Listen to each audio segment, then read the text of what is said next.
আসসালামু আলাইকুম। আশা করি সবাই ভালো আছেন। তো আজকের ভিডিওর থাম্বনেলটা দেখেই হয়তো আপনারা বুঝে গিয়েছেন যে আমি কোন ব্যাপারটা নিয়ে আজকে একটু আলোচনা করতে চাই।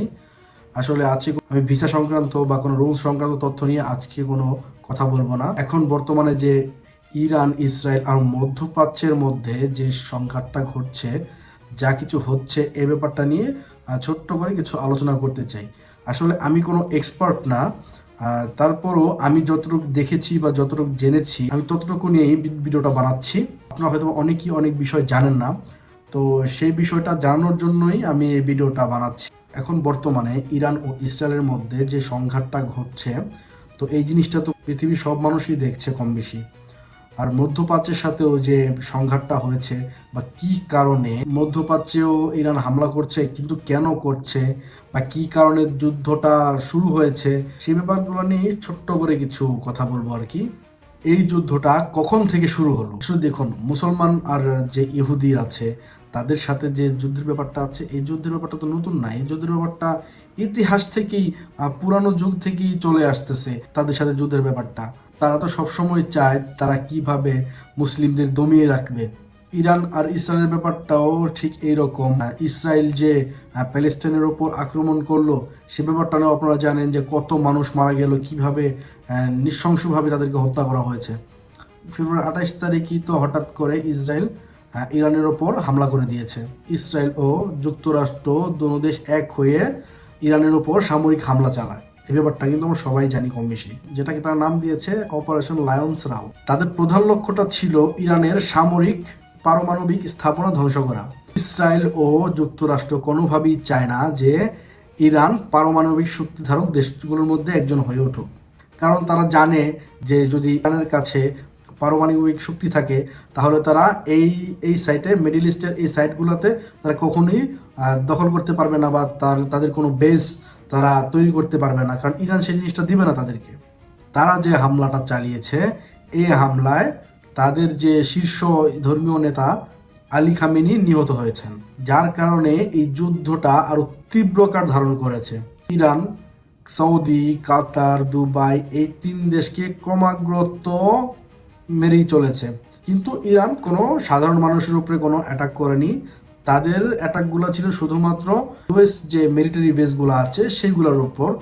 কিন্তু তারা কিছু ক্ষেত্রে সৌদির যে মেন অয়েল প্ল্যান্ট আছে, সবচেয়ে বড় যে অয়েল প্ল্যান্টটা, সেখানেও তারা আক্রমণ করে দিয়েছে। এমনকি কাতারের যে মেন গ্যাস প্ল্যান্ট আছে সেখানেও তারা হামলা চালিয়েছে, কিন্তু কাতারেরটা ওইরকমভাবে কোনো ক্ষয়ক্ষতি হয়নি। কিন্তু সৌদি আরবের যে প্ল্যানটা রয়েছে সেটাতে একটু ভালো পরিমাণই ক্ষয়ক্ষতি হয়েছে। কেন এই যুদ্ধটা শুরু হয়েছে? ইসরায়েল ও আমেরিকার দাবি যে যদি ইরান যদি পারমাণবিক শক্তিধর দেশগুলোর মধ্যে একজন হয়ে যায় তাহলে তাদের জন্য রিস্ক, ঠিক আছে, তারা হয়তো বা নিরাপদে থাকতে পারবে না, বা তাদের উপরে ইরান অ্যাটাক করে দিতে পারে, এরকম কোনো কিছু। কিন্তু ইরান দাবি করছে তারা শুধু প্রতিরোধ করার জন্য তারা পারমাণবিক অস্ত্র বানাচ্ছে। ফলশ্রুতিতে এই সংঘাতটি একটি সম্পূর্ণ সামরিক সংঘাতে পরিণত হলো। ইরানে তারা অনেক হামলা করেছে, অনেক সাধারণ মানুষ মারা গিয়েছে, এমনকি তারা স্কুলে, হাই স্কুলের মধ্যেও তারা বম নিক্ষেপ করেছে ইসরায়েলিরা। স্কুলের বম ফেলার কারণে অনেক ছাত্রছাত্রী, ছোট ছোট ছাত্রছাত্রীরাও মারা গিয়েছে। এখন আসি যে মধ্যপ্রাচ্যের যে দেশগুলো আছে সেইগুলাতে তারা কেন অ্যাটাক করলো, সেই দেশগুলোতে ইরান কেন অ্যাটাক করলো।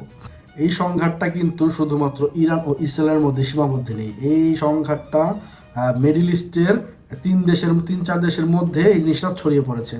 কারণ হচ্ছে এই গলফের এই কয়টা কান্ট্রি, 4-5টা কান্ট্রি তারা আমেরিকার সাথে হাত মিলিয়েছে, কারণ অ্যাটাকগুলো কিন্তু তাদের দেশ থেকেই বেশি করা হচ্ছে। মিডল ইস্টের যে দেশগুলো আছে, সৌদি, দুবাই, কাতার, এইসব দেশগুলো থেকেই কিন্তু অ্যাটাকগুলো করা হচ্ছে ইরানের ওপর। তাদের যে পোর্ট আছে, এয়ারবেস আছে, এখান থেকেই সব কিছু করা হচ্ছে। তো যার কারণে ইরানও ক্ষিপ্ত যে তোরা কেন ওদের সাথে হাত মিলালি, তোরা মুসলিম, তোরা মুসলমানের সাথে থাকবি, তা না হয়ে তোরা কিসের জন্য ইহুদিদের সাথে হাত মিলিয়ে থাকবি। তো সেই কারণে ইরান এই মধ্যপ্রাচ্যের দেশগুলোতে অ্যাটাক করে। আবার তারাও স্পষ্টভাবে জানিয়ে দেয় যে যদি বেশি কোনো অ্যাটাক করা হয় তাহলে আমরাও চুপ করে থাকবো না, আমরাও এই ব্যাপারটা নিয়ে আগাবো। কাতার, বাহরাইন, কুয়েত, তারপরে আপনার সৌদি আরব, দুবাই, এই দেশগুলোতে বিস্ফোরণ ও সতর্কতা দেখা দিয়েছে। মধ্যপ্রাচ্যের এই দেশগুলাতে অ্যাটাক করার কারণে অনেক দেশেরই কম বেশি সমস্যা হবে। অর্থনৈতিক খাতে তেলের মূল্য, শিপিং, বিমান যোগাযোগে বড় ঝুঁকির সৃষ্টি হয়েছে। যদি আমি বলি, আমার যতটুকু মনে হচ্ছে এই যুদ্ধটা কিন্তু এত তাড়াতাড়ি শেষ হবে না, এই যুদ্ধ আরো চলবে।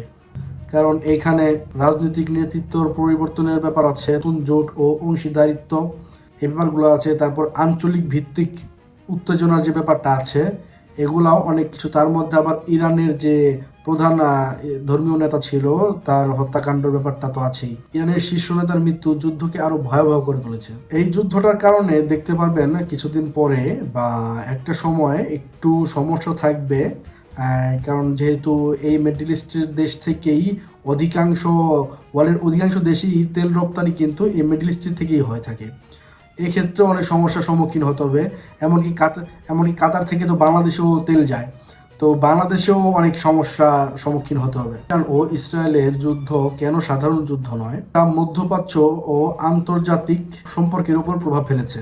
এটা শুধু একটা দেশ বা একটি যুদ্ধ নয়, এর প্রভাব আছে সামরিক, অর্থনৈতিক, রাজনৈতিক ও মানবিক সব দিকেই। তো আজকের মতো এ পর্যন্তই। যদি আমার ভিডিওটা আপনাদের কাছে ভালো লেগে থাকে তাহলে অবশ্যই আমার চ্যানেলটা সাবস্ক্রাইব করে আমার সাথে থাকবেন পরবর্তী ভিডিও পাওয়ার জন্য।